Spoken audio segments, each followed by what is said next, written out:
Presently, I'm reading this book by Albert Camus, The Myth of Sisyphus.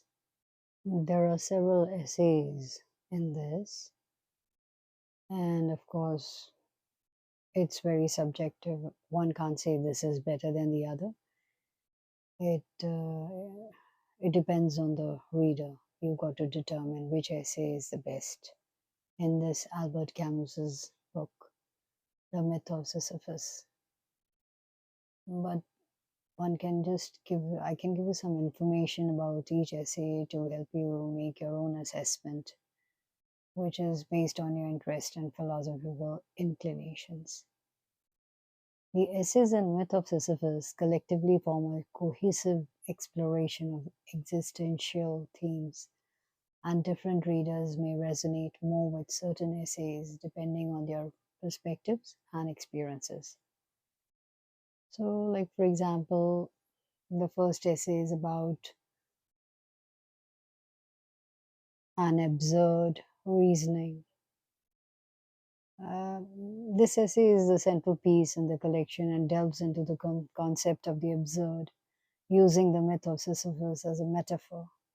It explores the philosophical implications of controlling the absurdity of existence and advocates for a philosophy of rebellion and authenticity.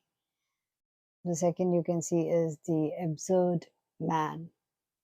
This essay further examines the character of the absurd man, discussing how individuals can live authentically and passionately in a world devoid of inherent meaning. It delves into themes of freedom, responsibility, and the search for personal meaning. Then, what do you have? The third one, the absurd creation. So, this essay focuses on the creative process and the role of art, literature, and philosophy in addressing the absurdity of existence. It explores how artists and thinkers grapple with the absurd and find meaning through creative expression. Then you can see that hope and absurd in the works of Franz Kafka. This essay analyzes the writings of Franz Kafka through an absurdism lens, examining themes of alienation, absurdity, and the human condition in Kafka's works. Then, of course, we have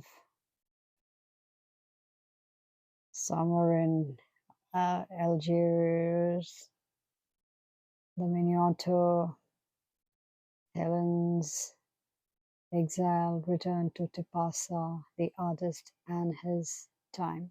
Very interesting. In the sense that you may find value in reading all the essays to gain a comprehensive understanding of Camus's existential philosophy and insights into the human condition. Now, talking about absurdity, I mean, you've seen absurd reasoning and the absurd man and all of that.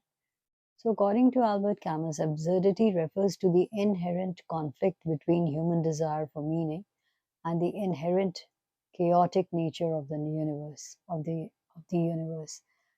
Camus explores the concept of absurdity in his philosophical essay, The Myth of Sisyphus, and other works, presenting it as a fundamental aspect of the human condition. So, like, for example, he says, clash of human design in different universe. Absurdity arises from the clash between humans' innate search for meaning, purpose, and order in life, and the universe's inherent lack of inherent meaning or purpose. Humans seek rationality and coherence, yet the universe operates according to the impersonal laws and is indifferent to human concerns. Then you can also, and secondly, one can say that Camus emphasizes that the universe does not offer any inherent objective meaning or value. Concepts such as morality, truth, and significance are human constructs or illusions without any ultimate foundation in the cosmic order. And he also argues that individuals must confront the absurdity of existence directly rather than avoiding or denying it. This involves acknowledging the inherent meaninglessness of life and embracing it as an essential aspect of human existence. And of course, despite the absurdity of existence, Camus advocates for a philosophy of rebellion and defiance. Instead of succumbing to despair, nihilism, or resignation, individuals can rebel against the absurd by affirming life's values, creating their own meaning, and living authentically. Now, it's not that accepting the absurd does not really mean resignation or passivity. It involves recognizing the limitations of human understanding, embracing personal freedom and responsibility, and finding liberation and living authentically in the face of life's inherent uncertainties and ambiguities. So, if you go through the book, the essays, Camus's absurdity encapsulates the human condition's paradoxical nature, highlighting the tension between human aspirations for meaning and the indifferent universe's lack of inherent purpose. Embracing the absurd involves a philosophical stance of rebellion, resilience, and recognition of the complexities and uncertainties of human existence.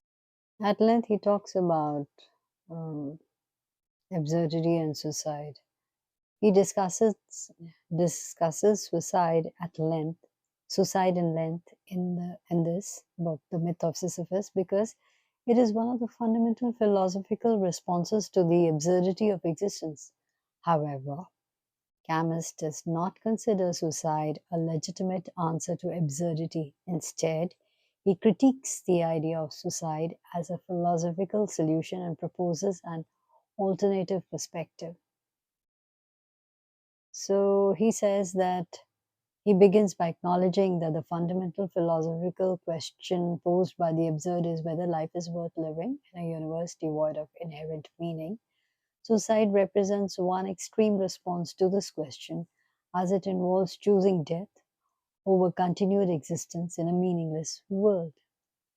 Then Camus critiques philosophical systems that offer what he calls philosophical suicide as a solution to the absurd.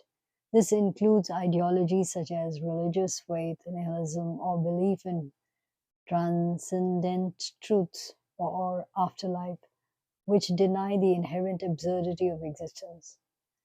He argues that suicide, like philosophical escapism, does not confront the absurdity of existence, but rather avoids it. Suicide is a form of resignation or surrender to the meaninglessness of life, which Camus sees as a rejection of human capacity for rebellion and defiance in the face of absurdity. So that's why he sort of advocates rebellion. Instead of embracing suicide or a philosophical escapism, Camus advocates for a philosophy of rebellion and defiance. He proposes that individuals can confront the absurd by affirming life's values, creating their own meaning, and living authentically in the face of uncertainty and chaos. Then he talks about finding meaning in the struggle. Camus argues that the struggle itself, the act of rebellion against the absurd, can give life meaning and purpose. Even in a universe devoid of ultimate meaning, individuals can find value in the pursuit of personal authenticity, freedom, and creative engagement with life's challenges. So, if you summarize this, when you read this, you sort of can. This is what you get after reading is that Camus extensively discusses suicide as a philosophical question in the myth of Sisyphus here in this essay. He ultimately rejects it as a legitimate answer to absurdity. Instead, he encourages individuals to embrace the struggle, affirm life's values, and find meaning through rebellion and authenticity in the face of life's inherent uncertainties.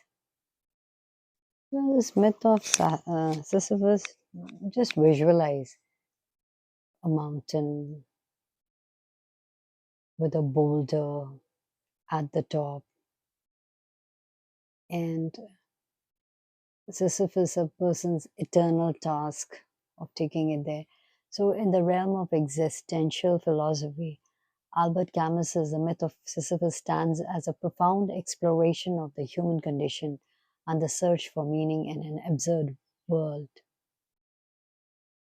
And this was published in 1942. It delves into the ancient Greek myth of Sisyphus, condemned by the gods to roll a boulder up a hill only for it to roll back down, symbolizing the futility of human endeavors. And well, that is what represents the absurd, the chaotic images contrasting with their human attempts to bring some order, to get some semblance of order. So Camus introduces a concept of the absurd, highlighting the inherent conflict between human desire for meaning and the chaotic, indifferent nature of the universe.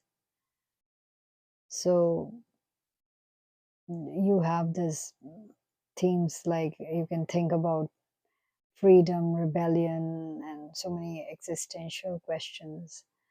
And through the essay, Camus presents the idea of the absurd hero who defies the absurdity of existence through conscious choice and rebellion, finding value and purpose in the act of defiance itself. So, and he also critiques philosophical systems that offer false solution to the absurd, such as religious faith or nihilism, advocating instead for a philosophy of revolt and acceptance of life's inherent meaninglessness. And then this is when he talks about resilience and human struggle and also moments of existential realization. And here, ultimately, when you read this, it invites readers to confront fundamental questions about the nature of existence, freedom, and the pursuit of personal meaning in a world devoid of inherent purpose. And Camus tried to show that Sisyphus almost like makes us imagine that Sisyphus is Camus sort of gives a visual as if of Sisyphus smiling while pushing the boulder, symbolizing defiance and resilience in the face of the absurd. And in the timeless struggle of Sisyphus, Camus invites us to imagine being happy, embracing life's challenges, and finding meaning even in the act of living itself, the mundane, the same thing over and over again. Even in that, he shows that that's what he depicts.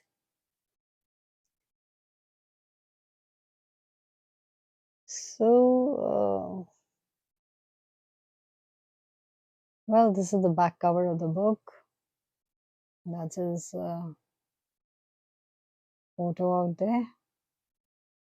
And so once again, I just say that the absurd hero here is Sisyphus himself. He is a figure from the Greek mythology who was condemned by the gods to roll a boulder, as we've already talked about. Only every time he rolls it, it rolls back after it reaches the top. So, this eternal and futile task symbolizes the absurdity of human existence as Sisyphus is trapped in a repetitive cycle of struggle and failure. And Camus presents Sisyphus as the absurd hero because despite his seemingly hopeless situation, Sisyphus continues to push the boulder with determination and resilience.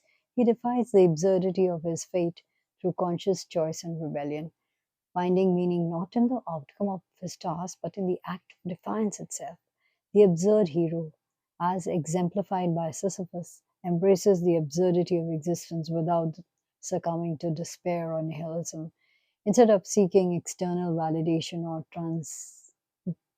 transcendent truths, the absurd hero creates his own values, finds purpose in the struggle, and affirms life's values in the face of inherent meaninglessness.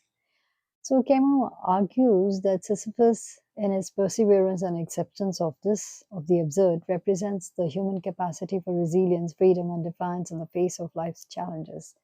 The absurd hero chooses to live authentically and passionately, finding fulfillment in the act of rebellion and the pursuit of personal meaning, even in the world devoid of inherent purpose.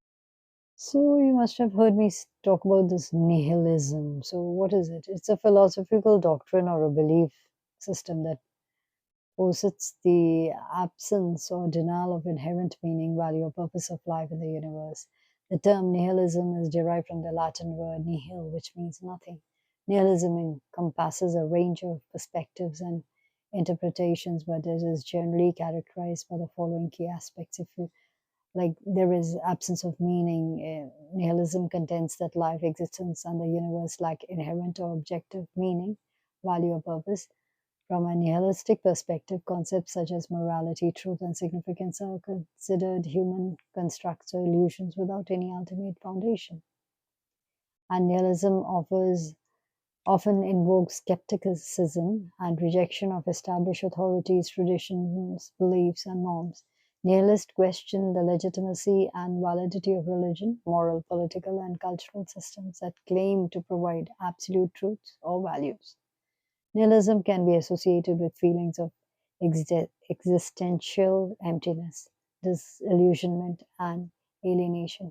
The realization of the absence of inherent meaning or purpose in life may lead to a sense of nihilistic despair or apathy.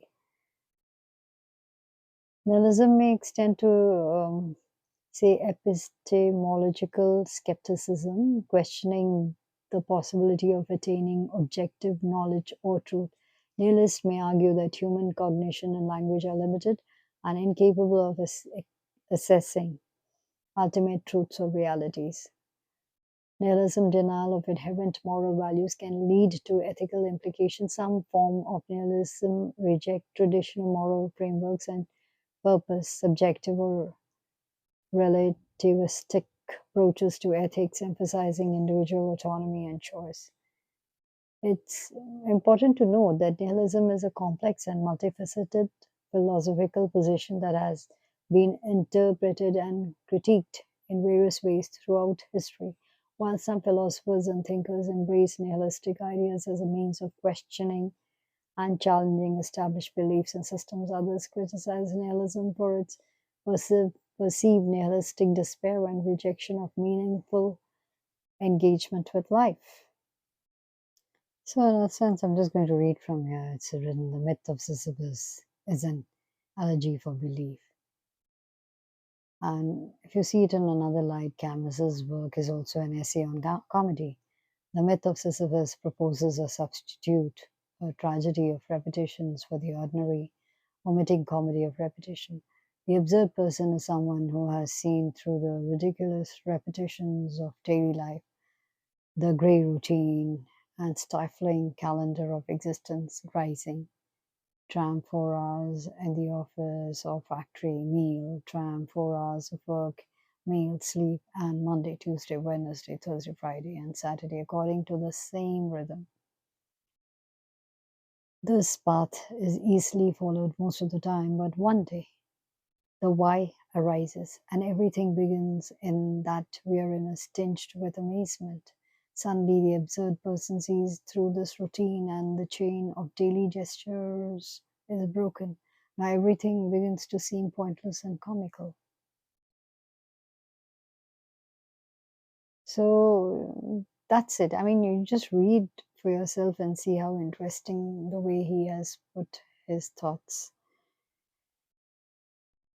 So, the routine, it is a routine that he sort of calls as the